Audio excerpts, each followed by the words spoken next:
Você está de pé em um cais. Um navio cargueiro enorme, do tipo que faz prédios parecerem pequenos, desliza à sua frente quase sem fazer ondas. Enquanto isso, uma lancha pequena ali perto está rugindo, saltando e lançando uma parede de água branca para todos os lados. E seu cérebro faz o que todo cérebro humano faz. Ele olha para aquele navio gigantesco e pensa: esse negócio deve estar se arrastando. Ele tem o tamanho de um quarteirão. Pesa mais do que uma cidade pequena. Não tem como ser rápido. Então alguém te diz que o navio cargueiro está a 25 nós. A lancha está a 15. Você esteve enganado sobre isso a vida inteira, e o motivo é uma das coisas mais estranhas que a água faz com qualquer coisa que se move através dela. Aqui está algo que a maioria das pessoas não percebe. Um navio não é realmente um veículo do jeito que um carro ou caminhão é. É um casco, um objeto moldado flutuando na água. Em empurrar essa água para fora do caminho enquanto avança. Esse é todo o trabalho. Sem rodas, sem estrada, sem aderência, apenas um formato cuidadosamente projetado deslizando por um fluido que não quer ser movido. E quando você move um casco pela água, algo acontece que não tem nada a ver com peso, tamanho do motor ou potência. Ele faz ondas. Na verdade, duas delas, uma na frente, onde o casco empurra a água para o lado, e outra atrás, onde a água corre para preencher o espaço deixado para trás. Esses dois sistemas de ondas são a verdadeira história aqui. Não é o motor nem o peso. São as ondas que o próprio navio cria. A suposição comum é que o peso é o inimigo. Maior, mais pesado, mais lento. É assim que funciona em terra. Um carro mais pesado precisa de mais combustível para atingir a mesma velocidade. Uma pessoa mais pesada corre mais devagar. Se você deixar cair algo pesado em uma piscina, ele afunda. Toda a nossa intuição sobre tamanho e velocidade é baseada na física terrestre. Mas a água não funciona como o ar. A água oferece muita resistência e faz isso de maneiras invisíveis até que você saiba o que procurar. As ondas que um navio faz não são apenas um rastro bonito de respingos atrás dele. Elas são uma armadilha. O navio não as cria e as deixa para trás como se fosse um escapamento. Ele as arrasta junto consigo. E a uma certa velocidade, essas ondas começam a agir contra o próprio casco que as criou. Veja como isso acontece. À medida que um navio acelera, essas ondas se alongam. A distância entre cada crista de onda, chamada de comprimento de onda, fica maior. E aqui está a relação fixa que muda tudo. O comprimento de onda está diretamente ligado à velocidade do navio. Acelere, as ondas se esticam. Diminua a velocidade, elas se comprimem.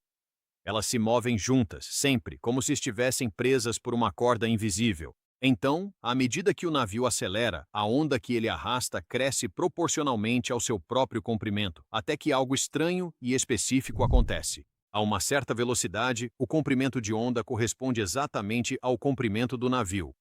Uma crista de onda fica bem na proa, na frente. Outra fica bem na popa, atrás. E entre elas, bem embaixo do meio do casco, há uma depressão, um vale. O navio está literalmente sentado dentro de um buraco que acabou de cavar para si mesmo na água. Imagine uma banheira onde alguém empurrou a água para as duas extremidades e deixou uma depressão no meio. Agora imagine que essa depressão está se movendo no mar e o que está dentro dela pesa 50 mil toneladas. A superfície molhada do casco, ou seja, a parte que toca a água e gera arrasto, está em seu máximo absoluto. A resistência atinge o pico.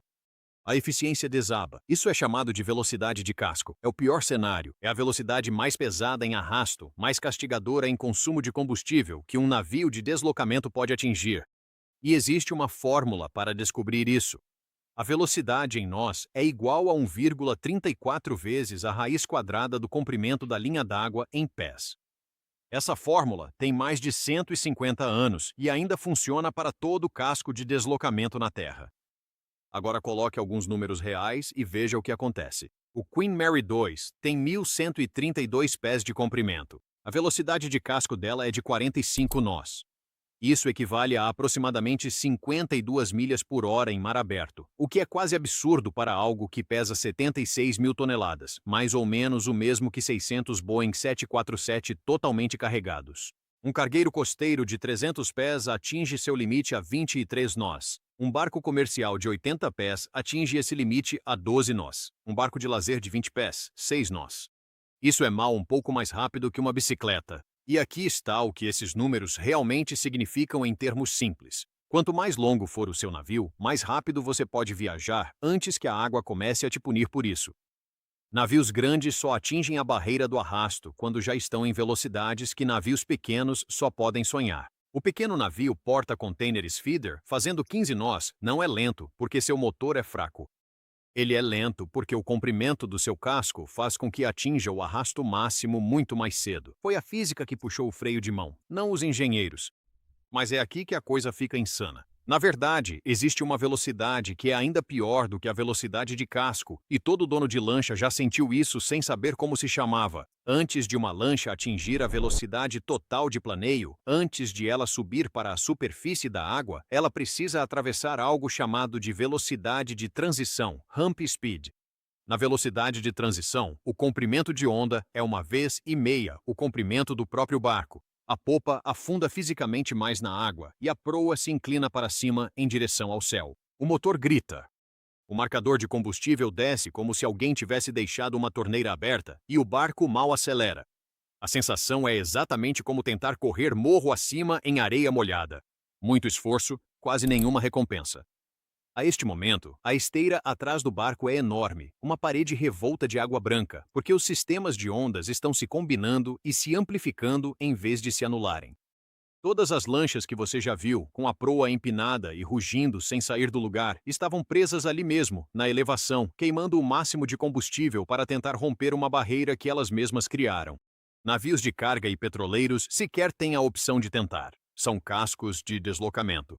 Eles ficam sentados na água e permanecem lá. Sempre. Eles não têm potência suficiente no motor para subir a elevação e deslizar sobre a superfície. Apenas cascos projetados especificamente para isso, lanchas, pequenos infláveis rígidos, embarcações de corrida, conseguem fazer essa transição. Mas uma vez que um casco de planeio atravessa a elevação, tudo muda. O barco se eleva, o arrasto cai drasticamente. A física das ondas, que até um momento atrás estava lutando contra ele, torna-se quase irrelevante. É como a diferença entre empurrar uma pedra morro acima e rolá-la morro abaixo.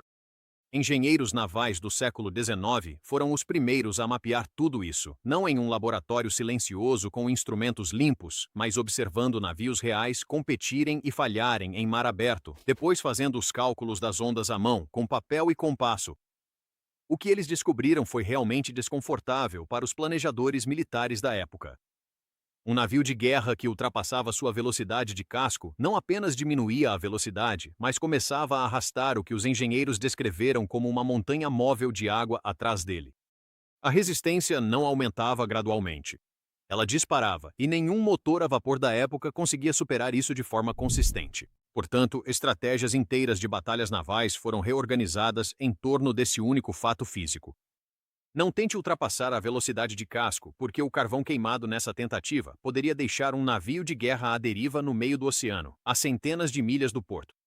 As frotas não eram limitadas por armas ou tripulação, elas eram limitadas pela física das ondas, que nenhuma quantidade de ferro ou dinheiro poderia superar. Agora, aqui está a parte que todo mundo ignora, e é o elemento que conecta tudo isso. Os dois sistemas de ondas de proa e de popa não existem de forma independente. Eles interferem um no outro. Da mesma forma que as ondulações em um lago interagem quando duas pedras caem próximas uma da outra, em certas velocidades, elas se alinham perfeitamente, vale encontrando vale, crista encontrando crista, e se amplificam em uma enorme onda combinada. Wakeboarders usam isso de propósito. Encontre a velocidade específica em que o comprimento de onda do seu barco é 2/3 do seu comprimento e você vai gerar a maior e mais limpa esteira possível atrás de você, uma rampa de onda natural que não custa nada a mais além de saber esse número. Mas na velocidade de casco, esses mesmos dois sistemas se anulam parcialmente e a superfície atrás de um enorme navio cargueiro parece quase um espelho. Não porque o navio esteja se movendo suavemente, mas porque a matemática das ondas acabou se equilibrando exatamente nessa velocidade. A água calma atrás de um navio porta-contêineres não é tranquila. É uma coincidência da física. Você já viu cada parte disso antes, sem saber o que estava olhando. Aquele pequeno barco a motor que enviou uma onda atravessando a marina e balançou todos os barcos atracados por onde passou.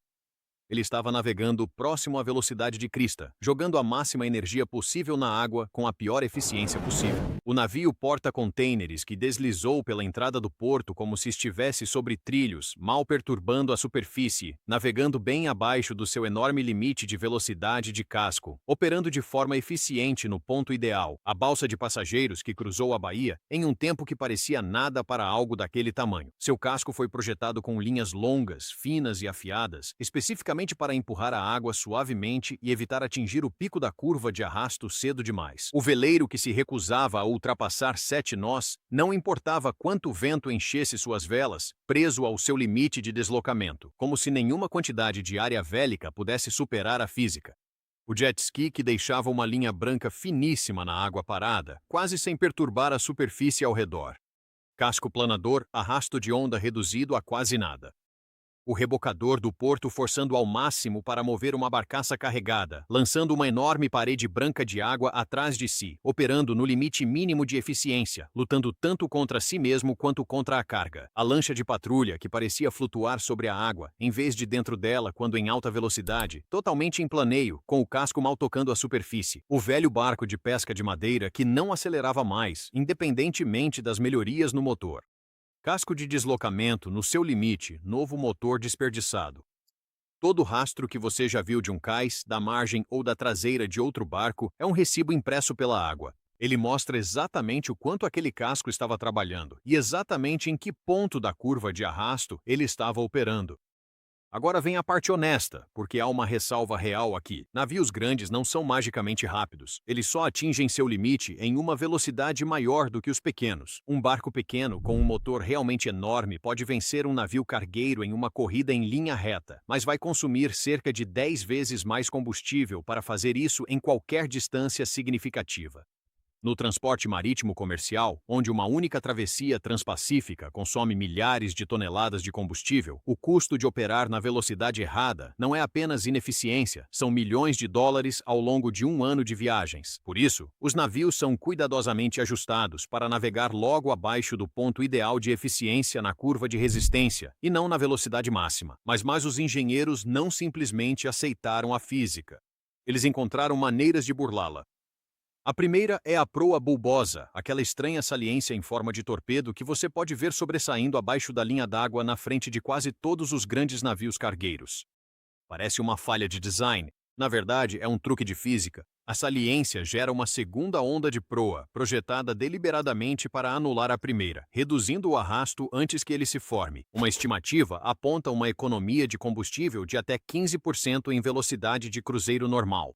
Em um navio que consome 150 toneladas de combustível por dia, isso não é pouca coisa. O segundo truque é o próprio formato do casco. Projetos longos, finos e com proa afilada se movem pela água com muito menos perturbação do que os curtos, largos e de proa arredondada. E é exatamente assim que uma balsa de alta velocidade de 300 pés consegue atingir 40 nós, apesar de uma velocidade teórica de casco de apenas 23. Navios grandes não são mais rápidos.